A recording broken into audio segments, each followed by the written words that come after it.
C'est un plaisir de vous retrouver sur Medi 1 TV Afrique. Soyez les bienvenus dans le Talk Afrique. En 2021, la journée mondiale de lutte contre la désertification et la sécheresse était axée sur la transformation des terres dégradées en terres saines. À ce jour, les engagements de plus de 100 pays prévoient la restauration de 1 milliard d'hectares de terres au cours de la prochaine décennie, soit une surface équivalente à la superficie de la Chine. Si ces terres sont restaurées, les retombées positives seront considérables pour la planète et ses habitants. La Côte d'Ivoire abritera du 9 au 20 mai la COP 15, la 15e conférence des parties sur la désertification et la sécheresse autour du thème central, la restauration des terres dégradées et agriculture du futur. Et pour en discuter, deux invités sur notre plateau, Brice Delagneau, il est président de l'ONG Amistad. Bienvenue à vous sur notre plateau. Merci. Avec vous au cours de cette émission, nous aurons l'occasion de voir ce que votre ONG fait de façon générale et votre rapport aussi pour les questions liées à l'environnement. Sur notre plateau également, Rose Ebirim, elle est la présidente de l'ONG Jalive Art, Culture et Environnement. Bienvenue sur notre plateau. Merci. La première question, elle est pour vous, votre ONG Jalive Art, Culture et Environnement. Dites-nous ce que vous faites sur le terrain. Merci à vous, merci à Medi TV de nous avoir invités sur ce plateau. L'ONG Jalive Art, Culture et Environnement a pour mission la préservation de l'environnement à travers tout ce qui est déchets plastiques en bordure de mer et les berges de lagunes et la promotion de la culture à travers les arts et le tourisme à Grand Bassam qui est classé patrimoine de l'UNESCO. L'ONG Amistad. Alors nous, notre mission, c'est la promotion du développement durable. Donc nous sommes créés depuis 2005 et l'une de nos activités ou alors l'un de nos domaines d'intervention, c'est le reboisement et l'agroforesterie, donc qui est en plein dans votre D'accord, on va en parler certainement tout à l'heure. Entrons dans le vif de notre sujet, la désertification. La Côte d'Ivoire accueille sur son sol la COP 15, qui a de très grands enjeux pour la Côte d'Ivoire et pour le monde. Qu'est-ce que la désertification, aussi simplement? Alors la désertification, il faut dire que c'est l'appauvrissement du sol, donc qui peut être dû à des phénomènes de changement climatique ou alors liés à des activités humaines. Donc lorsque ce sol est appauvri, il n'y a rien qui peut pousser. Donc nous avons le désert du Sahara par exemple où rien ne pousse pratiquement.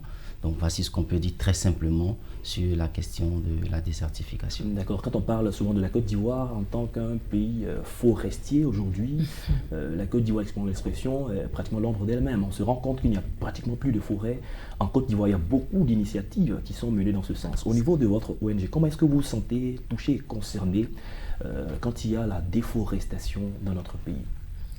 C'est vraiment déplorable pour que ce phénomène-là arrive en Côte d'Ivoire, c'est vraiment déplorable. Et notre l'ONG Jalive, avec les écoles, souvent dans les écoles, il y a des parcelles où on peut planter quelque chose. Donc nous avons commencé dans les écoles la culture hors sol. On fait quoi avec les enfants? La tomate, des comme en retour, ils revendent ça. Et ça leur fait rentrer de l'argent. D'accord. Pourquoi avez-vous axé un peu plus vos actions sur les jeunes, les enfants? Mais les enfants, c'est l'avenir. Les enfants, c'est l'avenir. Quand tu commences, il faut tout commencer par le bas âge. Nous-mêmes, le nettoyage de plage, c'est avec les enfants qu'on le fait. C'est ceux-là demain qui vont relayer l'information. Parfois, on a l'impression que nos actions, c'est évident, ont une répercussion négative bien des fois sur les enfants. Pensez-vous que les enfants peuvent être eux aussi acteurs de changement, acteurs de transformation quand on parle d'environnement?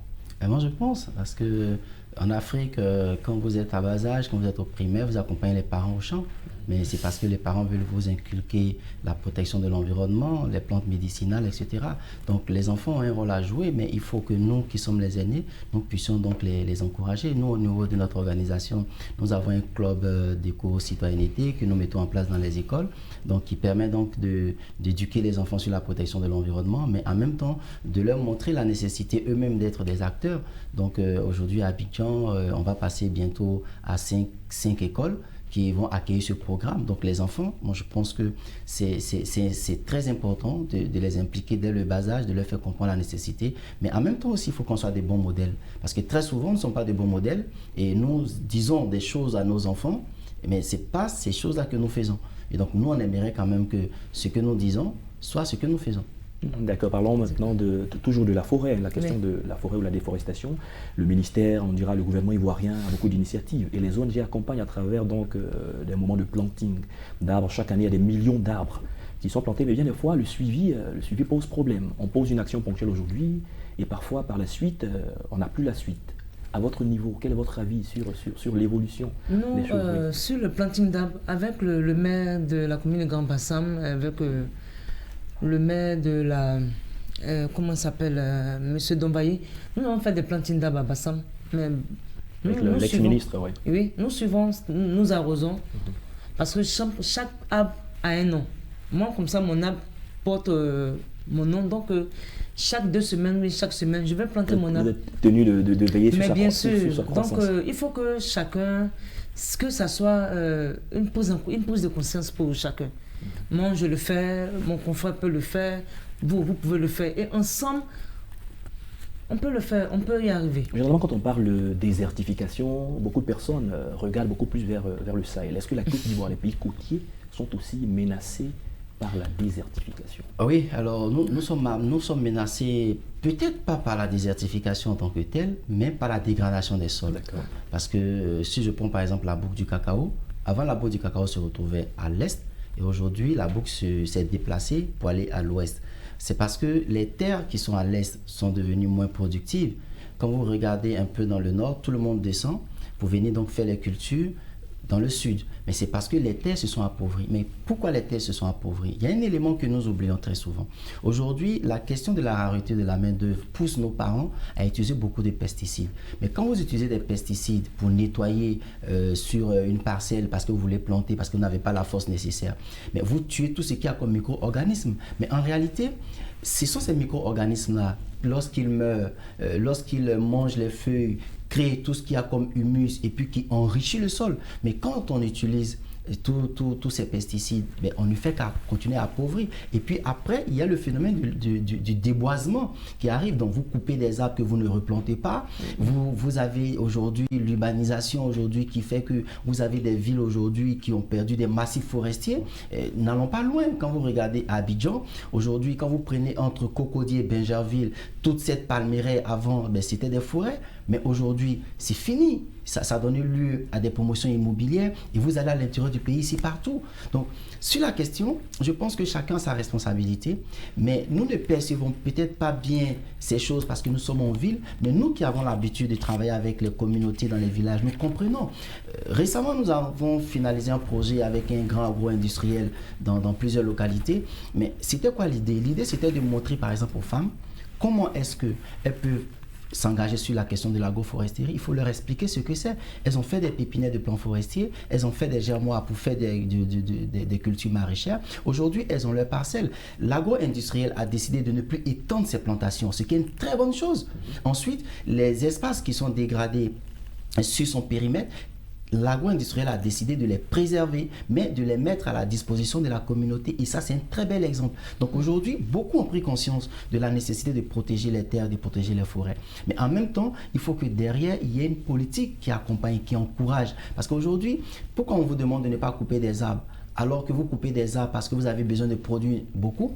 Mais si vous devez produire beaucoup, pourquoi ne pas vous donner aussi des moyens technologiques pour augmenter la productivité? Donc, et tout ça, ça sera débattu au niveau de la COP. Et pour cela, pour nous, c'est une très très bonne opportunité pour la Côte d'Ivoire que tous les acteurs ivoiriens doivent saisir pour montrer comment est-ce que nous voulons révolutionner l'agriculture. Parce que n'oublions pas, l'économie de ce pays repose sur l'agriculture. Mais si nous n'innovons pas dans la question agricole, si nous, quand on était très petits, on a entendu parler des banques comme la BNDA, après on a eu la BFA, la Banque pour le financement de l'agriculture, mais tout ça, ça a disparu. Pourquoi ne pas peut-être les ramener? Aujourd'hui, quand vous prenez le tronçon d'Aloa-Man, vous voyez tous ces bas-fonds qui existent, mais tout le monde se plaint pour dire qu'on a ces bas-fonds, mais personne ne veut aller cultiver le riz. Mais attendez, le travail il est trop pénible. Est-ce qu'on ne pourrait pas penser à la mécanisation? Aujourd'hui, il y a un boom sur les tricycles, sur les 2 roues. Mais ces 2 roues, quand ils viennent en Côte d'Ivoire, en Afrique, ils viennent en pièces détachées, on les monte. Mais pourquoi ne pas aussi faire venir les machines agricoles pour les monter, pour que ça soit moins cher? Aujourd'hui, vous avez des transformatrices qui sont très avancées dans la transformation de tout ce qu'il y a comme céréales, mais elles manquent de soutien financier. Les banques n'accompagnent pas. Donc, cette COP-là va venir nous aider à repenser toutes ces choses. Et l'un des grands enjeux l'enjeu de cette COP pour la Côte d'Ivoire, c'est de sortir ce qu'on a appelé le Abidjan Legacy Programme, qui va être comme une sorte de boussole. D'accord, ça, on va y revenir tout à l'heure pour parler du contenu même de la COP. Quel est le sentiment que vous avez, les réactions que vous avez lorsque vous apprenez qu'à l'intérieur du pays, dans les zones un peu vers le nord, les conditions culturelles ne sont plus les mêmes, que la question de la sécheresse qui prend de plus en plus de l'ampleur? Mais c'est la population qui prend le pot cassé. Hein. C'est la population qui prend le pot cassé. Même les agriculteurs aussi. Moi, je peux prendre un exemple, peut-être même à Bassam. Vous voyez, avant, quand vous venez à Bassam, il y a les cocotiers. Ouais. Aujourd'hui, comme le confrère a dit, c'est devenu des habitations. Ça a été décapé pour pouvoir installer des habitations. Oui, des habitations, c'est vraiment déplorable. Moi, je crois que la COP est tellement bienvenue et le frère se connaît tellement bien comme il va participer. En tout cas, la COP est bienvenue pour tout le monde. D'accord, et dans la préparation de cette COP, il y a beaucoup de personnes certainement qui vont intervenir, des organisations, des jeunes, des femmes. Oui. Au niveau des ONG, comment est-ce que vous vous organisez? Non, c'est plus sur, à Bassam, on s'est réunis, mais plus sur la sensibilisation. Okay. Il faut sensibiliser les personnes, il faut beaucoup sensibiliser et aussi sensibiliser aussi des personnes qui sont illettrées. Peut-être qu'il y a d'autres personnes qui ne savent pas ce que veut dire la COP 15. Peut-être aussi sensibiliser aussi dans la radio, en langue locale. On leur dit de façon la plus simple de quoi il est question. Simple et puis terre à terre, comme on le dit. Qu'est-ce que c'est que la COP 15? Moi, comme je disais, les jeunes à qui j'ai demandé aujourd'hui, qu'est-ce que c'est que la COP 15? Ils n'ont pas pu répondre, ils ne savent pas qu'est-ce que c'est. Il faut plus aller dans les radios locales pour que tout le monde sait que toute la Côte d'Ivoire même soit impliquée. Pas seulement un seul côté, mais que tout le monde, que tu sois illettré, que tu sois lettré, que tout le monde sache ce que... Parce que c'est un grand bond pour la Côte d'Ivoire. Et puis ça va faire que la Côte d'Ivoire va avoir encore plus d'investisseurs et tout ça. D'accord, entrons dans la COP, la COP 15 qui va avoir lieu ici en Côte d'Ivoire. De façon simple, c'est quoi la COP? Qu'est-ce qu'on y fait? Alors, très rapidement, je voulais rebondir sur la question précédente.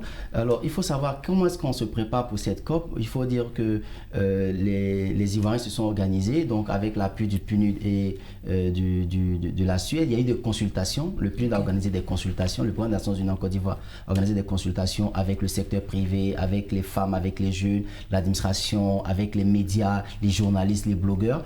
Donc, pour avoir leur avis aussi sur ce qu'ils souhaiteraient avoir. Et parallèlement, j'allais dire que cette année, c'est vrai qu'on a la COP 15 avec nous, mais aussi on a Stockholm plus 50. Parce qu'il faut le dire, c'était en 72 que la question sur la protection de l'environnement, le développement humain a été lancée. Donc 50 ans après, Stockholm veut voir quelles sont les avancées. Donc pour revenir sur la question de la COP, qu'est-ce qu'on va y faire? Il faut savoir que la COP sur la désertification traite essentiellement de la question de la restauration des terres, de la gestion durable des terres et puis de la conservation des terres. Donc c'est de ça que nous allons parler. Mais ce que nous devons comprendre, c'est que la terre, c'est la matière sur laquelle tout repose. Donc, vous voulez construire une maison, il faut la terre. Vous voulez faire une culture, il faut la terre. Vous voulez vous déplacer, etc.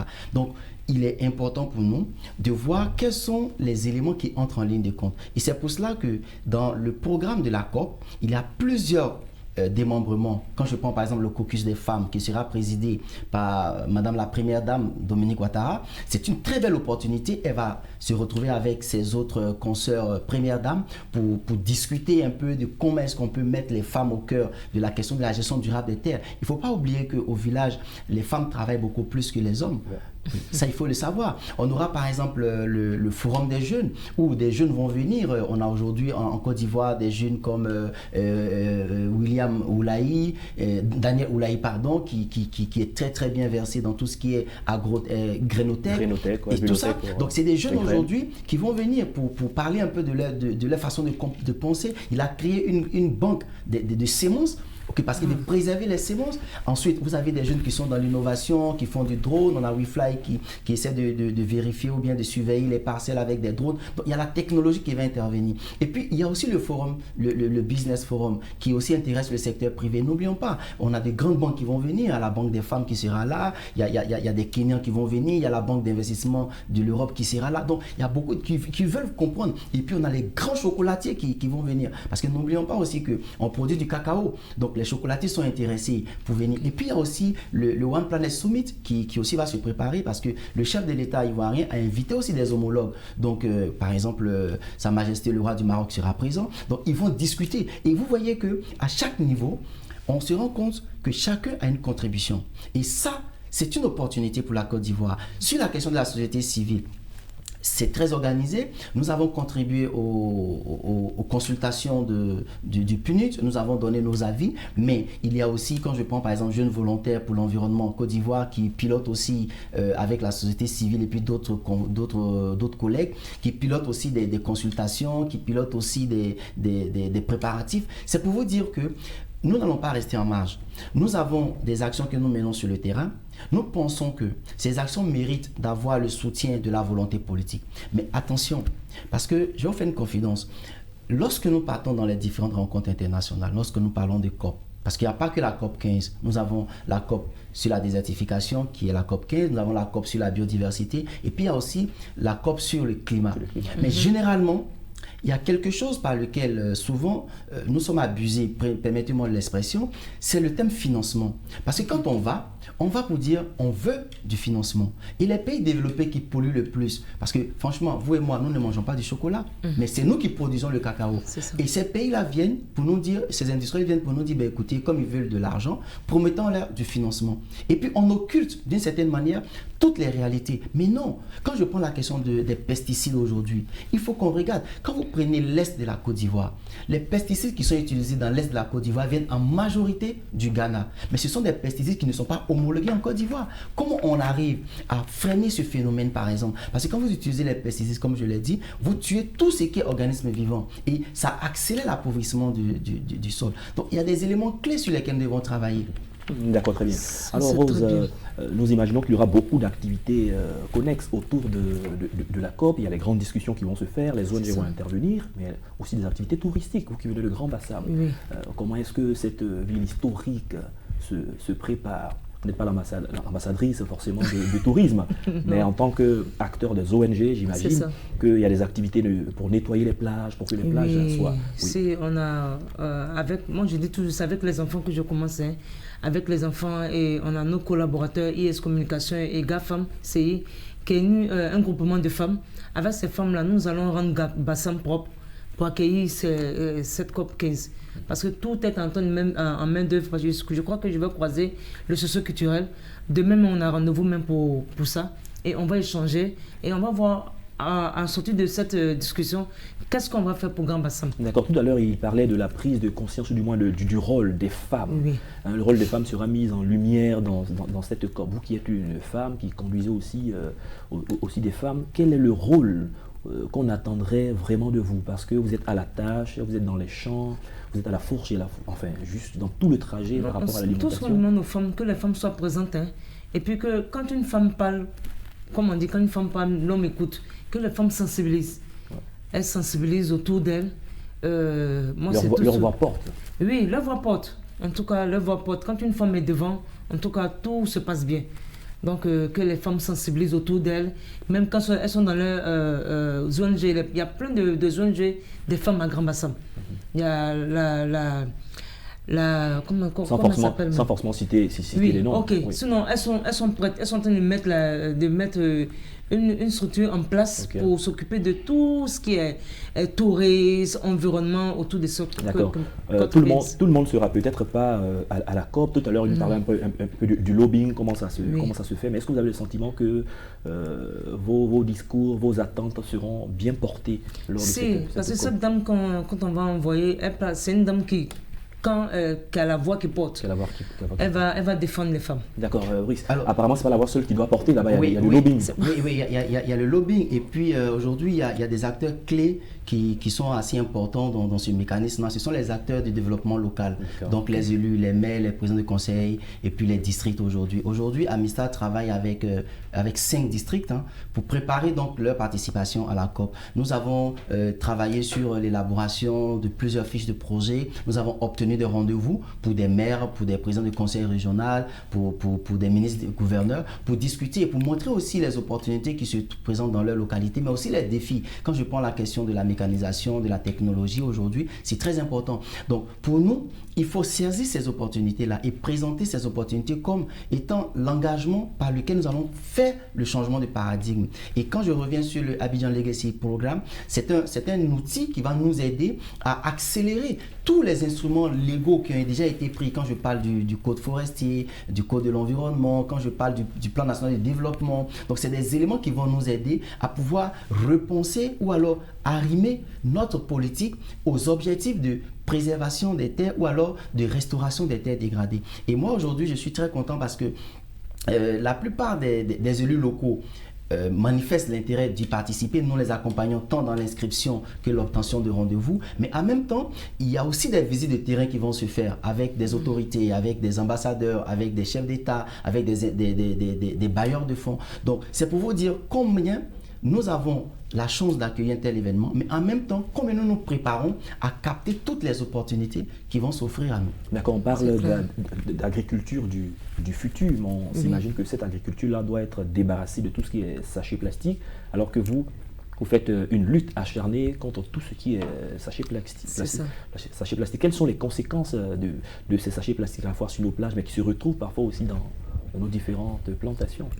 Mais pas seulement dans les plantations, souvent même il y a des poissons même qui viennent en bordure de plage avec les sachets dans la bouche. Donc c'est tout ça, c'est même la question, mais c'est bien pensant parce que les sachets plastiques font néfastes même à l'homme. En plus forte raison dans nos cultures.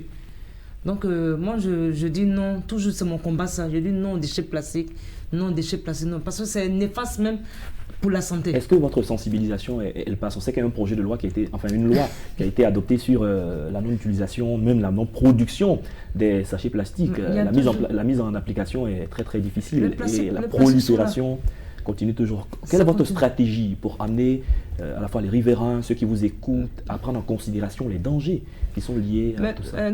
Il y a une association des commerçants qui sont en bordure de plage. Nous, tous les samedis et dimanches, nous partons les sensibiliser pour leur dire que les sachets là, eux-mêmes ils savent que c'est pas bon même pour eux-mêmes. Pour leur propre santé. Non, on leur interdit de vendre même les sachets plastiques.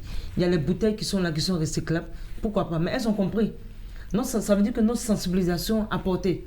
Elles ne vendent plus les sachets. Elles vendent maintenant les bouteilles. C'est pour dire qu'il y a eu tellement de sensibilisation. Au début, on disait non, pourquoi? Mais aujourd'hui, ils ont compris. Ils ont compris que les déchets plastiques sont dangereux, même pour l'agriculture. D'accord. Alors, sur la question, je voulais rapidement vous dire, par exemple, que nous avons 3 collectivités, donc 2 districts et puis un conseil régional, avec qui nous sommes en train de mettre en place un projet de création d'emplois autour de la question des sachets plastiques. Parce qu'après aussi, il faut voir aussi l'opportunité de la question. Vous avez dit, il y a eu la loi, est-ce qu'elle est appliquée ou pas? C'est pas là le débat, mais comment est-ce qu'on arrive à éviter que ces plastiques polluent l'environnement? Et nous avons trouvé la formule. Aujourd'hui, il y a 2 maires qui vont faire un voyage au niveau de l'Europe pour aller rencontrer donc, des investisseurs qui sont prêts à mettre de l'argent dans ces technologies pour aider d'abord à créer de l'emploi sur place, mais également à protéger l'environnement. Donc pour nous, ce sont des opportunités qui sont assez intéressantes pour nous à envoyer dans les territoires. Et c'est pour ça que je reviens encore sur la question du rôle que les élus locaux doivent jouer dans cette COP. Parce que quand on parle de terres, les terres ne sont pas à Abidjan, les terres sont à l'intérieur du pays. Les terres sont dans nos villages, les terres sont dans nos villes de l'intérieur. Et aujourd'hui, les élus qui sont encore intéressés pour participer à cette COP, même au-delà, parce qu'après cette COP, on ira en Égypte pour la COP sur le climat. Donc, c'est des opportunités que les maires, les élus locaux, les ministres gouverneurs et les présidents de région ont. Il faut les saisir. D'accord, très bien. Pour ceux qui nous écoutent, la plupart de ces personnes pensent que quand on parle de COP, c'est une grande réunion avec des technocrates, avec des gens qui savent forcément quelque chose. Mais tout le monde a sa place à jouer, a son rôle à jouer quand on parle de l'environnement et surtout dans la question de la désertification. Alors, qu'est-ce que les autres peuvent faire, le citoyen? Qu'est-ce qu'il peut faire pour apporter sa contribution? Le citoyen, moi je peux que je peux dire que le soutenir aussi peut sensibiliser à sa manière. Donc sensibiliser à sa manière. Oui, il peut sensibiliser à sa manière. Comme je l'ai dit, même quand je venais, je disais même à mon confrère, pourquoi pas, même les radios locales. Les radios locales, c'est pas tout le monde qui comprend le beau français qui sera parlé là-bas. Même s'il y a des radios locales après, qui relaient les informations autour, parce que les agriculteurs, il y a plein qui ne sont pas à l'école. Ils vont se demander la COP 15, c'est quoi? Alors qui sont les acteurs clés de l'agriculture? Tout ce qui est agriculture. Donc s'il y a des informations en langue locale qu'elles réalisent le jour de cette COP 15 pour eux, je crois que ça sera la bienvenue aussi pour... Mais pour confirmer ce qu'elle dit, déjà cette émission que vous faites, vous contribuez en tant que média. Et je précise aussi que pendant la COP, il y aura le village culturel. Il y aura des artisans, il y aura des artistes qui vont venir présenter un certain nombre de choses. Il faut vraiment aller sur le site de la COP, il faut vraiment rester collé à l'actualité pour comprendre les opportunités qui existent. C'est vrai qu'il y a des espaces qui sont réservés aux négociateurs, aux pays, parce qu'il faut le reconnaître, hein, la COP, c'est une affaire qui se passe entre pays. Maintenant, après, il y a aussi ce qu'on appelle les side events, donc les événements parallèles qui existent. Donc, tout le monde a sa place. Et je remercie, par exemple, Medi 1 qui nous offre cette opportunité d'en parler. Et aujourd'hui, il y a beaucoup de médias. Quand on a fait les consultations avec les médias, les blogueurs, les artistes et puis les journalistes, on a vu l'intérêt qu'il y avait. Et chacun à son niveau peut produire du contenu, peut faire des petits films, peut écrire des articles. Vous recevez des personnes comme nous. Et bien, c'est vraiment intéressant et ça montre que la question de la désertification, ou même la question de l'environnement, n'est pas seulement réservée aux spécialistes de l'environnement, mais à tout le monde. D'accord, c'est sur ces mots que nous allons mettre un terme à cette émission qui est allée très vite. On aura certainement d'autres occasions pour en discuter, d'autres émissions pour approfondir. Je voudrais dire merci au nom de la rédaction à Brice Delagneau. Merci d'être passé sur notre plateau. Vous êtes le président de l'ONG Amistad. Merci pour vos contributions, pour votre rapport. C'est moi qui vous remercie. Merci également à Rose Ebirim, qui est présidente de l'ONG Jaliv Art, Culture et Environnement. Merci d'être passé sur notre plateau. Merci pour tout ce que vous faites sur le terrain. Merci beaucoup. Merci. C'est la fin de cette émission. Merci à tous de l'avoir suivi. Excellente suite de nos programmes sur Medi 1.